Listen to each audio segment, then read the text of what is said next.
Look at this. Looks like something actually is going to fit. Now this guy here, you can see that it's off kilter. And that's because when I put my tool in to pop it out, this guy over here, one of these things, you know, it makes it easy to take out. When I did this side, it came right out, and then you can see there's play in the pitman arm, which I wasn't even counting on, but there's definitely play. I was saying that I was playing in the steering box, and there might still be, but that definitely has play. It's supposed to rotate like on a solid axis here, but it actually is wobbling back and forth. This one here, it's physically sticking out further, like if I tapped it in, but it's stuck on a thing now because I used the tool to take it out. It kind of got stuck there. So it's tight again, but it's, you know, it's not right by any means. So this is going to fit without an issue. And then once I get these, you know, these guys off, then I can properly test the other joints, you know, to see how bad they really are. So that's a good thing. Still waiting on other parts, and the upper bushings are going to be a pain. But I have a source. It's just that they're on vacation. I got to wait a little bit. So so far so good. Taking longer than I'd like, but you know, it is what it is.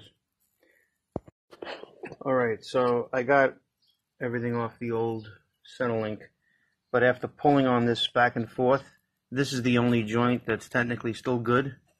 These two both have a tiny bit of play. You can't really, I don't know if you can hear it. The birds are chirping louder, but I mean, there's a spot in there, and I gotta have two hands on this to really pull on the arm and everything, but there's definitely something going on here. Let me see if I can just hold my camera with my leg.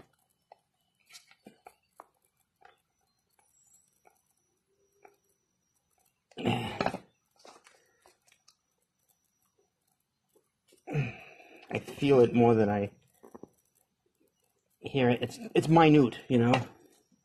So either you reuse them and roll with it for now and get them at a later date, or just get it over with, because you kind of got to get a wheel alignment after all this. So it'd be kind of silly to invest money in a wheel alignment and then this is all out of whack. The guy's going to hate me anyway because he's not going to be able to get all these loose. This is how you do the wheel alignment. You know, you might be able to get them loose, but it adds to everything. So basically, it's these two small ones and these two large ones. And each one, most cars, these things used to be exactly the same. To me, these kind of look the same, but then the inner ones are definitely different. They're curved slightly. And one is curved one way and one is curved the other way. And I think these are also curved a certain way, even though it doesn't quite look like it. But the ones that I have found did say like right and left, but I've only seen like either just the right or just the left side. Yeah, see, that one says an R. This is an R, I think. Or is it? Almost looks like an N, but when I pull away, it looks like an R. And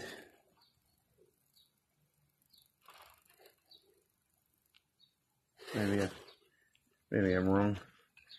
But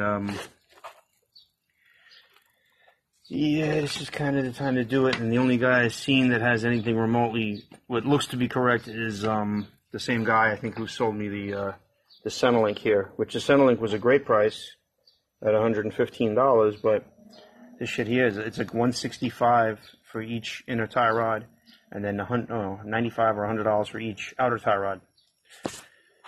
There was a kit though that came with everything. I got to look it up again, but it's that's a lot of money for something, but.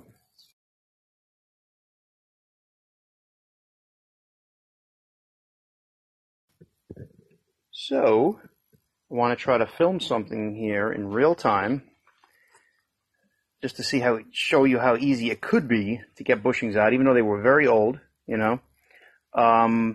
Got one out already, so you can see, and I did it. I just lubed it up, and I have all these different things that are meant like for transmission tools and everything. I bought a whole bunch of these things relatively cheap on eBay when the dealers were going out of business like over 10 years ago. And you can see how this thing here, it has a notch in it because of the weird shape here. It's actually missing it over here, but the inside is touching it inside there. Let's see if I can highlight that. See, the tool is actually touching the flange of the bushing on the inside, and then this part is touching on the outside. So it actually worked out pretty well. You know, so basically you just start, you know, you put it in the vise and you crank it up. And granted, it's not always going to work. Sometimes it won't work in the same, you know, control arm, you know. I don't really have these guys tight.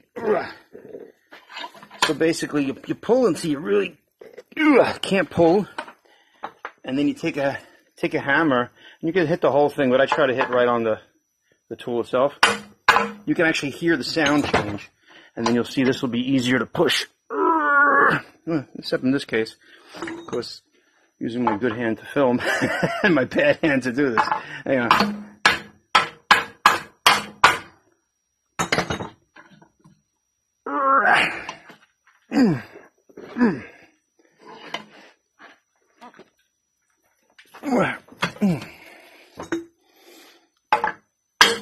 Oh, that was a good one. So just to give you an idea, let's see what happens here if we can see it. You can see right there, it just started lifting off. See? It's lifting away.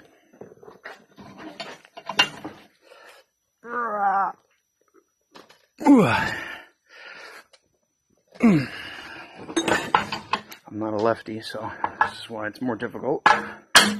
Boom, you just heard that crack again.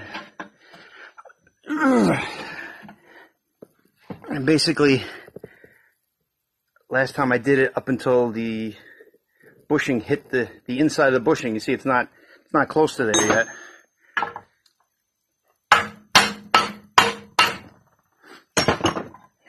Ooh. I gotta really secure this vise down better, but now we go back to here, and oh, it's definitely more now. You know, a little bit at a time, but it will come to the point where it ends up hitting this, and it's just not there yet. It's a little dark. I had it up higher on the other things, so I was able to see it more. And it may also come to the point where you can just muscle the vise to keep going. As you can see, the inside part is, you know, a lot less now. It's all going this way. See, it's going up pretty far. And like I said, it'll come to a point where you can't move anything more because it's up against it. You hear it. It's just, when it's really loaded up, you hear it kind of like crack, and it moves a good amount to the point you don't really have to really, yeah, there. It gets easier and easier to move as you go. And that way you don't even have to kill yourself.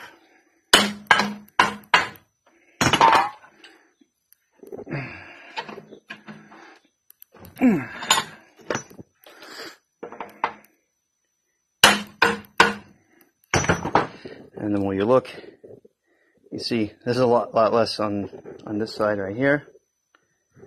And you can see that space going closer. And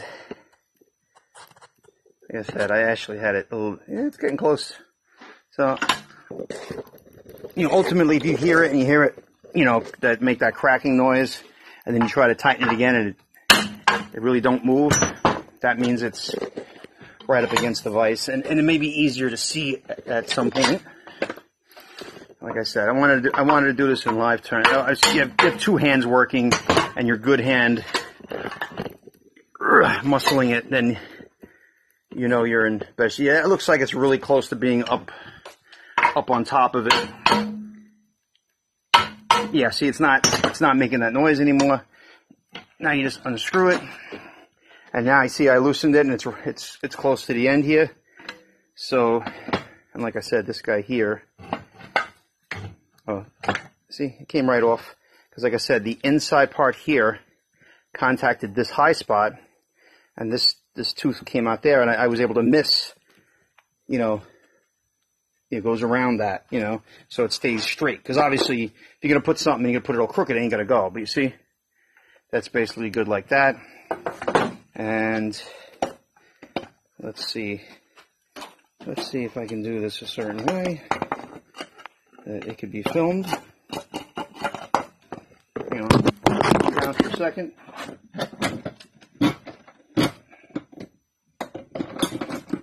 Hang on.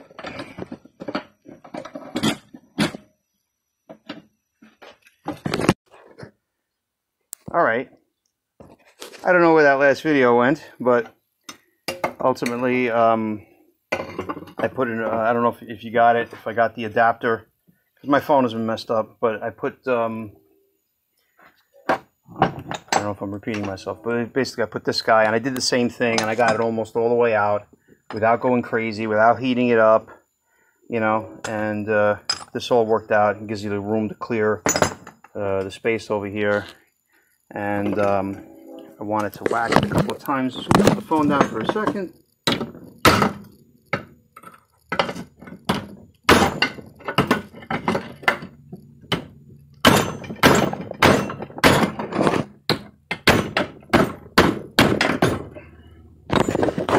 It's not coming out right. Yeah, I really need two hands, but it's going to come out any second. But ultimately, because that inside part is offset, so that's a problem. So you can also put a small piece on there to push it through, where I can only go flush for the most part before, and I didn't go all the way.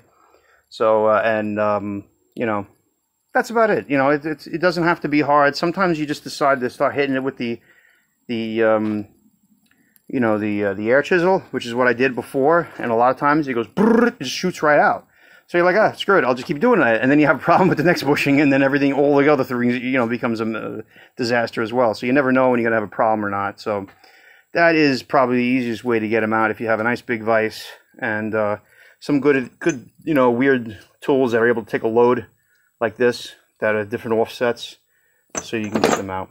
All right, thanks for watching.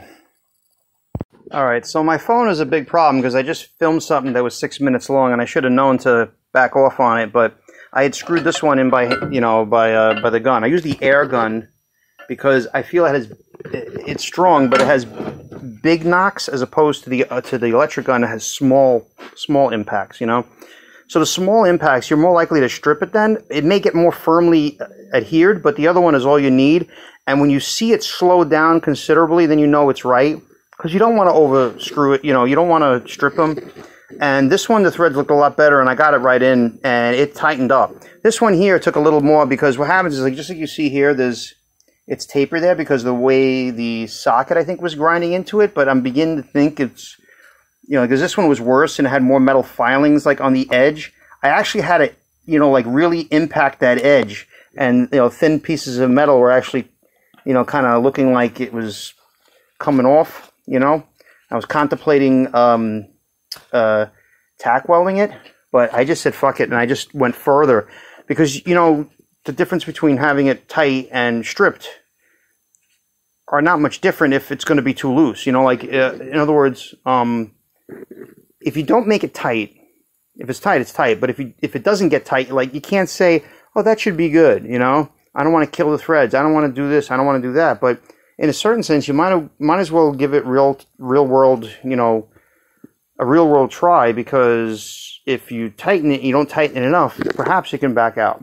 So the good news is it went all the way in. It took a lot more, and I kept doubting myself, and I had to do these little impacts at a time, and it kept going, kept going. I took out the breaker bar. I started doing it by hand. I was able to still tighten it by hand as well. So that was odd, being that I couldn't even remove it before, you know. But I think part of the process of unscrewing it messed up this lip a little bit. So basically it was thin metal here at the top, so it was easier for the ball joint wasn't stopping.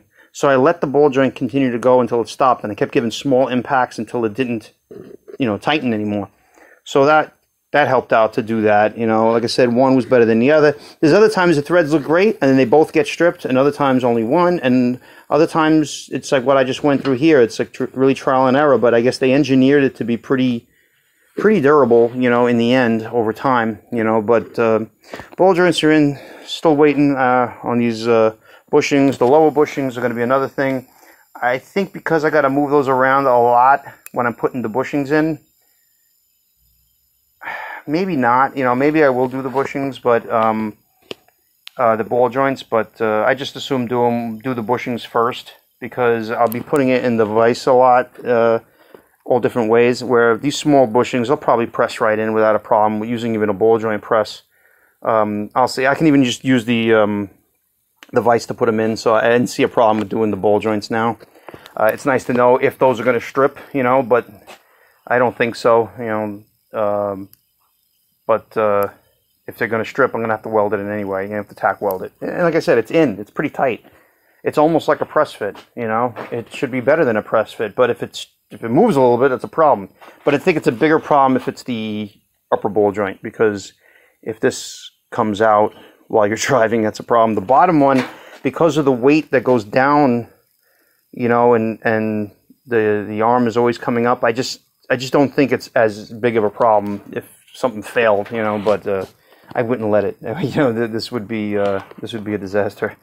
So yeah, ultimately, I'm going to maybe put those ball joints in, but I think I'll wait on the new bushings to come in. I think they should be coming in today, and then I'll see if they're correct, because they may not be, you know, because these are mega gigantic ones that are much bigger than your typical C body would be, and I'm hoping that the centric part numbers are correct. I ordered the upper control arm bushings from the website that said they had the centric ones in stock, and they say they mail everything out within 24 hours, and they really not do that yet, so it makes me wonder if they even have them.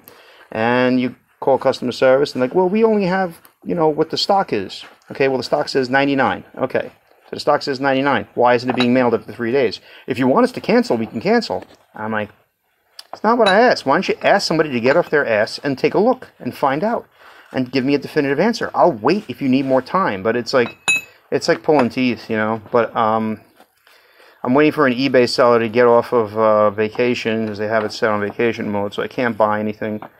And but they have like old what do you call it? They have old Moog part numbers.